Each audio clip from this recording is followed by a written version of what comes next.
নমস্কার, আপনারা দেখছেন গ্রাউন্ড জিরো মিডিয়া। এখন আমরা যে খবরের দিকে নজর রাখবো সেটা অভিজিৎ দীপকে নিয়ে।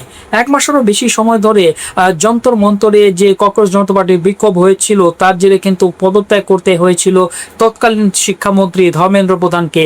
আর এবার শিক্ষামন্ত্রীর পদত্যাগের পর ককরোচ জনতা পার্টি বা সিজেপি পরবর্তী লক্ষ্য সরাসরি দেশের নির্বাচন কমিশন এবং প্রধান নির্বাচন কমিশনার জ্ঞানেশ কুমার। অভিজিৎ দীপকে স্পষ্ট ভাষায় এমন কিছু দাবি তুলেছেন যা মোদী সরকারের পাশাপাশি খোদ নির্বাচন কমিশনারকে কিন্তু অস্বস্তিতে ফেলেছে বলা যায়। তিনি অভিযোগ করেছেন যে নির্বাচন কমিশনের জবাবদিহি বা অ্যাকাউন্টেবিলিটি যদি সুনিশ্চিত করা না যায় তাহলে দেশের গণতন্ত্র চরম বিপদের মুখে পড়বে। আর ঠিক এই জায়গাতেই তৈরি হয়েছে একটা তীব্র রাজনৈতিক উত্তেজনা। কারণ শুধু নির্বাচন কমিশন নয়, কাঠগড়ায় তোলা হয়েছে দেশের বিচার ব্যবস্থাকেও। আর সেই সঙ্গে মূলধারার সংবাদ মাধ্যমকেও কিন্তু তিনি কাঠগড়ায় তুলেছেন। একেবারে দেশের নির্বাচন ব্যবস্থা নিয়ে কিন্তু সরাসরি প্রশ্ন তুলে দিয়েছেন অভিজিৎ দীপকে। তিনি দাবি করেছেন দেশে এমন এক পরিবেশ তৈরি হচ্ছে যেখানে নির্বাচন হবে ঠিকই, কিন্তু সেই নির্বাচনী প্রক্রিয়ার ওপর থেকে সাধারণ মানুষের শেষ ভরসাটুকুও মুছে যাবে। অভিজিৎ দীপকের মতে গণতন্ত্র কেবল সংসদ বা ভোট গ্রহণের মধ্যে সীমাবদ্ধ নয়, এটি নির্ভর করে সেই সব প্রতিষ্ঠানের উপর যাদের ওপর জনগণ আস্থা রাখে। যদি সেই প্রতিষ্ঠানগুলোই সাধারণ মানুষের সন্দেহের তালিকায় চলে আসে তাহলে গণতন্ত্রের ভিতটাই কিন্তু নড়বড়ে হয়ে যায়। তিনি একটি মারাত্মক অভিযোগ এনেছেন যে আজকাল সকালে এক দলের জনপ্রতিনিধিকে ভোট দিলে সন্ধ্যায় তিনি অন্য দলে চলে যান, আর সকালে এক সরকারের পক্ষে জনাদেশ এলে সন্ধ্যায় অন্য সরকার গঠিত হয়ে যায়। ইডি বা সিবিআই এর মতো তদন্তকারী সংস্থাকে ব্যবহার করে রাজনৈতিক দল ভাঙার যে অভিযোগ তিনি করেছেন তা সরাসরি দেশের বর্তমান রাজনৈতিক ব্যবস্থার উপর এক বিরাট আঘাত বলে মনে করছে রাজনৈতিক মহল। আমরা দেখেছি যে বিরোধীরাও কিন্তু ইডি সিবিআই কে ব্যবহার করার অভিযোগ প্রথম থেকেই তুলে আসছে। এখন অভিজিৎ দীপকেও কিন্তু সেই অভিযোগ তুললেন। এই ঘটনায় নতুন করে সামনে এনে দিয়েছে একটি রাজনৈতিক চিত্র। দীপকে অত্যন্ত আগ্রাসী ভঙ্গিতে বলেছেন যে একসময় দেশের ভোটাররা সরকার নির্বাচন করত, কিন্তু এখন পরিস্থিতি এমন জায়গায় পৌঁছেছে যে সরকারে ঠিক করে দিচ্ছে কে ভোট দেবে আর কে ভোট দিতে পারবে না। সিজেপির হুঙ্কার শুধুমাত্র কোনো বিরোধী দলের প্রলাপ নয়, বরং এটি দেশের একটি সাংবিধানিক প্রতিষ্ঠানের দিকে এক জোরালো আঙুল তোলা। নির্বাচন কমিশন যদি সত্যি নিজের বিশ্বাসযোগ্যতা প্রমাণ করতে না পারে তবে গণতান্ত্রিক প্রক্রিয়ার উপর থেকে মানুষের মোহভঙ্গ হওয়া কেবল সময়ের অপেক্ষা বলে মনে করছে সিজেপি। অভিজিৎ দীপকে শুধু নির্বাচন কমিশনের উপর ক্ষোভ উগড়ে দিয়ে থেমে থাকেননি, তিনি সরাসরি দেশের প্রধান বিচারপতি সূর্যকান্তের দিকেও আঙুল তুলেছেন। ছাত্রদের হওয়া যে লাঠিচার্জের ঘটনা ঘটেছিল তার ভিডিও দেখতে সুপ্রিম কোর্টের প্রধান বিচারপতির অস্বীকৃতি জানানোর প্রসঙ্গ টেনে তিনি তীব্র কটাক্ষ করেছেন। দীপকের অভিযোগ, যখন কোনো রাজ্যের সরকার ফেলতে হয় বা যখন কোনো সাংসদ বিধায়ককে দলবদল করাতে হয় তখন আদালতে খুব দ্রুত বা আর্জেন্ট হিয়ারিং এর ব্যবস্থা করা হয়, রাতারাতি নির্দেশও চলে আসে। কিন্তু দেশের একজন সাধারণ নাগরিক যখন ন্যায় বিচারের আশায় আদালতের দরজায় কড়া নাড়েন তখন সেই জরুরি শুনানি আর হয় না। এই নিয়ে কিন্তু তিনি দেশের বিচার ব্যবস্থা নিয়ে সরাসরি প্রশ্ন তুলে দিয়েছেন। বিচারকদের একাংশের এমন মন্তব্য যে তাদের কাছে সাধারণ মানুষের জন্য সময় নেই, তা বিচার ব্যবস্থার উপর থেকে সাধারণ মানুষের ভরসা চুরমার করে দিচ্ছে বলে তিনি দাবি করেছেন। কিন্তু প্রশ্ন উঠছে, দেশের চতুর্থ স্তম্ভ বলে পরিচিত সংবাদ মাধ্যম কি একই পরিস্থিতিতে তাদের দায়িত্ব পালন করছে? এখানে কিন্তু আসল বিষয়। কারণ তথাকথিত গদি মিডিয়া বা বড় সংবাদ মাধ্যমগুলো দীপকে নিশানায় মারাত্মকভাবে বিদ্ধ হয়েছে। তিনি স্পষ্ট ভাষায় বলেছেন যে বড় বড় মিডিয়া হাউসগুলো জনগণের আসল সমস্যা তুলে ধরার বদলে সরকারের গুণগান গাইতে এবং সরকারের প্রতিটি সিদ্ধান্তকে মাস্টার স্ট্রোক বলে প্রমাণ করতে বেশি ব্যস্ত। সাধারণ মানুষের দুর্ভোগকে দিনের পর দিন এড়িয়ে গেলে এমন এক সময় আসবে যখন মানুষ টিভি দেখায় বন্ধ করে দেবে বলে তিনি দাবি করেছেন। তবে তিনি গ্রাউন্ড জিরোতে দাঁড়িয়ে থাকা সাংবাদিকদের পরিশ্রমের প্রশংসা করেছেন ঠিকই, কিন্তু বড় মিডিয়া সংস্থাগুলোকে মনে করিয়ে দিয়েছেন যে ক্ষমতাকে কঠিন প্রশ্ন করাটাই তাদের আসল কাজ। মিডিয়া যদি জনগণের কণ্ঠস্বর না হয় তবে মানুষ বাধ্য হয়ে সোশ্যাল মিডিয়ার মতো বিকল্প মাধ্যমের দিকে ঝুঁকবে। কারণ বিষয়টা শুধু এতটুকুর মধ্যে সীমাবদ্ধ নয়। সিজেপির এই প্রেস কনফারেন্সে শিক্ষার মতো অত্যন্ত গুরুত্বপূর্ণ একটি বিষয় নিয়ে গভীর উদ্বেগ প্রকাশ করা হয়েছে। দীপকে অভিযোগ করেছেন যে দেশে অত্যন্ত সুকৌশলে সরকারি স্কুলগুলোকে বন্ধ করে দেওয়া হচ্ছে এবং বেসরকারি স্কুলগুলোর ফি এতই বাড়িয়ে দেওয়া হয়েছে যে মধ্যবিত্ত পরিবারের কাছে ভালো শিক্ষা আজ এক বিলাসিতায় পরিণত হয়েছে। কলেজ স্তরে ম্যানেজমেন্ট কোটা এবং ডোনেশনের নামে যে বিপুল অর্থের খেলা চলে তার কারণে বহু মেধাবী ছাত্রছাত্রী পিছিয়ে পড়তে বাধ্য হচ্ছে বলে তিনি দাবি করেছেন। একই সঙ্গে শিক্ষা কোনো ব্যবসা নয়, এটি প্রতিটি শিশুর অধিকার, আর সরকারকে এই অধিকার সুনিশ্চিত করতে হবে। এই দাবিগুলোর মধ্যে দিয়ে সিজেপি আসলে সমাজের সেই অংশটির ক্ষোভকে তুলে ধরতে চাইছে যারা প্রতিনিয়ত সেই ব্যবস্থার দ্বারা শোষিত হচ্ছে বলে মনে করছে রাজনৈতিক মহল। তাহলে কি নতুন সমীকরণ তৈরি হচ্ছে ভারতের রাজনীতিতে? এরই মধ্যে সিজেপির তরফ থেকে আরো একটি বড় ঘোষণা সামনে এসেছে, যা স্পষ্ট করে দিচ্ছে যে সংগঠনটি শুধু আন্দোলনের মধ্যে নিজেদের সীমাবদ্ধ রাখতে চাইছে না, বরং দেশ জুড়ে সাংগঠনিক ভিত্তি মজবুত করার দিকেও দ্রুত এগোচ্ছে। 2 দিন ব্যাপী কোর টিমের বৈঠকের পর সিজেপি তাদের জাতীয় কার্যনির্বাহী কমিটির ঘোষণা করেছে। সেই তালিকায় দলের প্রতিষ্ঠাতা অভিজিৎ দীপকে জাতীয় আহ্বায়কের দায়িত্ব দেওয়া হয়েছে। পাশাপাশি দলের প্রধান মুখপাত্র সৌরভ দাস এবং আশুতোষ রাঙ্কাকে সহ আহ্বায়ক করা হয়েছে।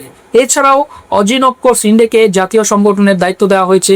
দীপক বালিয়ানকে সংগঠনের সহ দায়িত্বপ্রাপ্ত এবং উত্তর অঞ্চল প্রধান, আফরিন নওয়াজকে জাতীয় সচিব, রত্না সিংকে আইন বিষয়ক প্রধান, বৈষ্ণবী গৌরীকে গবেষণা নীতি প্রধান, রোহন দেশপান্ডেকে প্রযুক্তি প্রধান, বিজয় রেড্ডি মালিঙ্গাকে মিডিয়া প্রধান, যোগেশ ইয়াঙ্গালেকে অর্থ ও পশ্চিম অঞ্চল প্রধান এবং অঙ্কিত ভারদ্বাজকে পূর্ব ও উত্তর পূর্ব অঞ্চল প্রধান হিসেবে দায়িত্ব দেওয়া হয়েছে। শুধু নেতৃত্ব ঘোষণা করেই থেমে থাকেনি সিজেপি। সংগঠনের দাবি, আগামী 6 মাসের মধ্যেই দেশ জুড়ে রাজ্য সমন্বয় কমিটি, লোকসভা স্তরের ইউনিট এবং শহর ভিত্তিক সাংগঠনিক কাঠামো গড়ে তোলা হবে। একই সঙ্গে নিজেদের ওয়েবসাইটের মাধ্যমে একটি দেশব্যাপী সদস্য সংগ্রহ অভিযান শুরু করার কথাও জানানো হয়েছে। বিশেষভাবে ছাত্রছাত্রী, তরুণ পেশাজীবী এবং কর্মীদের এই সংগঠনে যোগ দেওয়ার আহ্বান জানানো হয়েছে। তবে সিজেপি স্পষ্ট করে দিয়েছে, এই সদস্য সংগ্রহ অভিযানে কোনো ধরনের অর্থ বা তহবিল নেওয়া হবে না। দলের মুখপাত্র সৌরভ দাসের বক্তব্য, এই মুহূর্তে দেশে আরও একটি রাজনৈতিক দল তৈরি করার লক্ষ্য নয়, বরং তৃণমূল স্তরে মানুষের মধ্যে সংগঠন গড়ে তোলাই তাদের প্রধান উদ্দেশ্য। অন্যদিকে সহ আহ্বায়ক আশুতোষ রাঙ্গা জানিয়েছেন, ঝাড়খণ্ডের নিয়োগ পরীক্ষায় পতিত অনিয়মের বিরুদ্ধে আন্দোলনরত ছাত্রদের সঙ্গে দেখা করতে খুব শীঘ্রই সিজেপির একটি প্রতিনিধি দল সেখানে যাবে। বর্তমানে সেই আন্দোলন টানা কয়েকদিন ধরে চলছে এবং একাধিক আন্দোলনকারী অনশনে বসেছেন।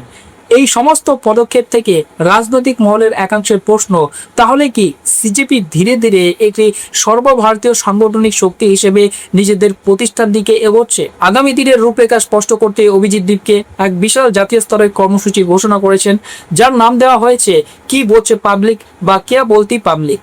আগামী সেপ্টেম্বর মাস থেকে সিজেপি সারা দেশে এই প্রচার অভিযান শুরু করতে চলেছে। এই কর্মসূচির মূল লক্ষ্যই হলো বিভিন্ন রাজ্যে গিয়ে সরাসরি সাধারণ মানুষের সাথে, বিশেষ করে যুব সমাজের সাথে যোগাযোগ স্থাপন করা। বর্তমানে রাজনীতিতে যুব সমাজকে যেভাবে প্রতিনিয়ত উপেক্ষা করা হয়, সেই শূন্যস্থান পূরণ করতেই কি সিজেপি এই বিশাল জনসংযোগের পরিকল্পনা করছে? রাজনৈতিক মহলের মতে এই পদক্ষেপ শুধু একটি আন্দোলন নয়, বরং দেশ জুড়ে একটি শক্তিশালী সংগঠন গড়ে তোলার প্রথম ধাপ। সিজেপি কি তবে আগামী দিনে সরাসরি নির্বাচনী ময়দানে নামতে চলেছে? এই প্রশ্নের সরাসরি কোনো উত্তর না দিলেও দীপকে বুঝিয়ে দিয়েছেন যে এখনই রাজনৈতিক দল গঠন তাদের মূল লক্ষ্য নয়, বরং একটি শক্তিশালী প্রেশার গ্রুপ বা চাপ সৃষ্টিকারী গোষ্ঠী হিসেবে মানুষের হয়ে লড়াই করাটাই তাদের প্রথম লক্ষ্য। এরই মধ্যে স্বাধীনতা দিবসকে সামনে রেখে প্রধানমন্ত্রী নরেন্দ্র মোদীর উদ্দেশ্যেও একটি নতুন রাজনৈতিক বার্তা দিয়েছেন অভিজিৎ দীপকে। একটি সংক্ষিপ্ত ভিডিও বার্তায় তিনি প্রধানমন্ত্রীকে অনুরোধ করেছেন, এবারের 15 আগস্ট লালকেল্লা থেকে জাতির উদ্দেশ্যে ভাষণে বিশেষভাবে দেশের জেন জি প্রজন্ম এবং যুব সমাজকে গুরুত্ব দেওয়া হোক। हेलो एवरीवन, 15 अगस्त आ रहा है। हर इंडिपेंडेंस डे को हमारे प्राइम मिनिस्टर रेड फोर्ट से भाषण करते हैं। तो इस बार हम चाहते हैं कि प्राइम मिनिस्टर का जो स्पीच है वो जेनजी के लिए हो, यूथ के लिए हो। प्राइम मिनिस्टर नरेंद्र मोदी अपनी स्पीच में इस बार 15 अगस्त को बताए कि वो जेनजी के लिए क्या कर रहे हैं, यूथ के लिए क्या कर रहे हैं और कैसे वो इनको एक बेटर फ्यूचर प्रोवाइड कर सकते हैं। और मैं आप लोगों से भी रिक्वेस्ट करता हूँ कि अगले 1 हफ्ते तक प्लीज़ आप सभी लोग प्राइम मिनिस्टर से रिक्वेस्ट करिए कि इस बार उनकी जो स्पीच है वो आप लोगों के लिए होनी चाहिए, यानी कि जेनजी के लिए होनी चाहिए, यूथ के लिए होनी चाहिए। Thank you. দীপকের বক্তব্য, প্রধানমন্ত্রী শুধু সরকারের সাফল্যের কথাই বললেই হবে না, বরং দেশের তরুণ প্রজন্মের জন্য তার সরকার কি করছে, কি পরিকল্পনা রয়েছে এবং আগামী দিনে কিভাবে যুবকদের আরও ভালো ভবিষ্যৎ দেওয়া হবে সেই বিষয়েও স্পষ্ট বার্তা দেওয়া উচিত। একই সঙ্গে তিনি দেশের যুব সমাজকেও আহ্বান জানিয়েছেন, আগামী 1 সপ্তাহ ধরে তারা যেন প্রধানমন্ত্রীর কাছে এই দাবি জানান যে এবারের স্বাধীনতা দিবসের ভাষণ যুব সমাজ এবং জেনজিদের উদ্দেশ্যেও দেওয়া হোক। রাজনৈতিক মহলের একাংশের মতে এটি শুধু একটি আবেদন নয়, বরং দেশের তরুণ ভোটারদের কেন্দ্র করে নিজের রাজনৈতিক অবস্থান আরও শক্তিশালী করার একটি কৌশলও হতে পারে। উল্লেখযোগ্য বিষয় হলো নিট প্রশ্নপত্র ফাঁসের প্রতিবাদকে কেন্দ্র করে শুরু হওয়া আন্দোলনের পর থেকেই সিজেপি নিজেদের কর্মসূচির পরিধি ধীরে ধীরে বাড়িয়ে চলেছে। যন্তর মন্তরের আন্দোলন প্রত্যাহারের পর মহারাষ্ট্রে দীপকের বাড়িতে 2 দিনব্যাপী কোর টিমের বৈঠকও হয়, যেখানে ভবিষ্যৎ আন্দোলনের রূপরেখা নিয়ে বিস্তারিত আলোচনা করা হয়েছে। সেই সময় দীপকে স্পষ্ট করে জানিয়েছিলেন সিজেপি এখনই রাজনৈতিক দল হিসেবে নির্বাচনে নামতে চায় না, বরং একটি শক্তিশালী প্রেশার গ্রুপ হিসেবে দেশের বিভিন্ন গুরুত্বপূর্ণ ইস্যুতে সরকার এবং সাংবিধানিক প্রতিষ্ঠানগুলোর জবাবদিহি নিশ্চিত করতে চায়। তার দাবি, বর্তমানে বিচার ব্যবস্থা, নির্বাচন কমিশন এবং সংবাদ মাধ্যমের মতো গুরুত্বপূর্ণ প্রতিষ্ঠানের উপর সাধারণ মানুষের আস্থা কমছে, আর তাদের আন্দোলন শুধু শিক্ষার মধ্যে সীমাবদ্ধ নয়, বরং এই প্রতিষ্ঠানগুলোর প্রতি মানুষের ক্রমবর্ধমান অসন্তোষেরও প্রতিফলন। ঠিক এই কারণে রাজনৈতিক মহলের একাংশ মনে করছে সিজেপি ধীরে ধীরে নিজেদের একটি সর্বভারতীয় জন আন্দোলনের প্ল্যাটফর্ম হিসেবে প্রতিষ্ঠা করার দিকেই এগোচ্ছে। তবে এই গোটা ঘটনার পিছনে রাজনৈতিক সমীকরণ বেশ জটিল। একটি আন্দোলন থেকে উঠে আসা গোষ্ঠী যখন সরাসরি দেশের নির্বাচন কমিশন, বিচার ব্যবস্থা এবং সংবাদ মাধ্যমের মতো শক্তিশালী প্রতিষ্ঠানগুলো নিরপেক্ষতা নিয়ে জনসমক্ষে প্রশ্ন তোলে, তখন তা শাসক দলের জন্য এক চরম অস্বস্তির কারণ হয়ে দাঁড়ায়। নির্বাচন কমিশনের জবাবদিহির যে দাবি সিজেপি খুলেছে, তা যদি সাধারণ মানুষের মনে গেঁথে যায়, তবে আগামী নির্বাচনগুলিতে এর গভীর প্রভাব পড়তে বাধ্য। যদিও এই এত বড় বড় অভিযোগের পর নির্বাচন কমিশনের তরফে এখনো পর্যন্ত কোনো আনুষ্ঠানিক প্রতিক্রিয়া পাওয়া যায়নি, কিন্তু এই নৈষধ্য ও অনেক সময় রাজনৈতিক প্রশ্নের জন্ম দিচ্ছে। সিজেপি শুধু একটি নির্দিষ্ট রাজনৈতিক দলের বিরোধিতা করছে না, বরং তারা পুরো সিস্টেম বা ব্যবস্থার জবাব দিয়ে চাইছে, যা ভারতীয় রাজনীতির প্রচলিত ছক থেকে অনেকটাই আলাদা। এখন দেখার বিষয়ে আগামী দিনে এই ঘটনার প্রভাব কোথায় গিয়ে দাঁড়ায়। এই পুরো বিষয়ে আপনার কি মতামত কমেন্ট বক্সে অবশ্যই জানান। The Gen Z is rising and I'll tell you what the plan is. आप सब लोग इस मूवमेंट के सक्सेस के बाद बार बार हमें इनवाइट करते रहे कि हमारे यूनिवर्सिटी आइए, हमारे कॉलेज आइए, हमारे शहर आइए, ताकि ये मूवमेंट ख़त्म ना हो, इस मूवमेंट का मोमेंटम ख़त्म ना हो। इसलिए आपके इनविटेशन पे the Gen Z rising tour is here, जिसमें मैं आ रही हूँ आप सबसे मिलने। 7 तारीख को झारखंड, 11 तारीख को कोलकाता, 14 तारीख को जयपुर, 16 तारीख को हैदराबाद शहर, 17 तारीख को HCU, 18 को विजयवाड़ा, 20 को चेन्नई, 22 को कैलिकट, 23 तारीख को बैंगलोर, 25 को मुंबई, 26 को पुणे, 27 को नागपुर और 29 को Bhubaneswar. So let the Gen Z rising tour begin. और ये जो मूवमेंट जंतर मंतर पे शुरू हुआ था, इस मूवमेंट को मुकम्मल करने के लिए, इस मूवमेंट को अपनी मंजिल तक पहुंचाने के लिए I'll see you in your universities, your colleges, your towns, your cities. Let's make this a success. और ये जो मूवमेंट हमने शुरू किया सत्ता के सामने खड़े होकर के उसको चुनौती देने का, इस मूवमेंट के मोमेंटम को जारी रखते हैं, इस स्टूडेंट मूवमेंट को और बड़ा करते हैं। I'll see you.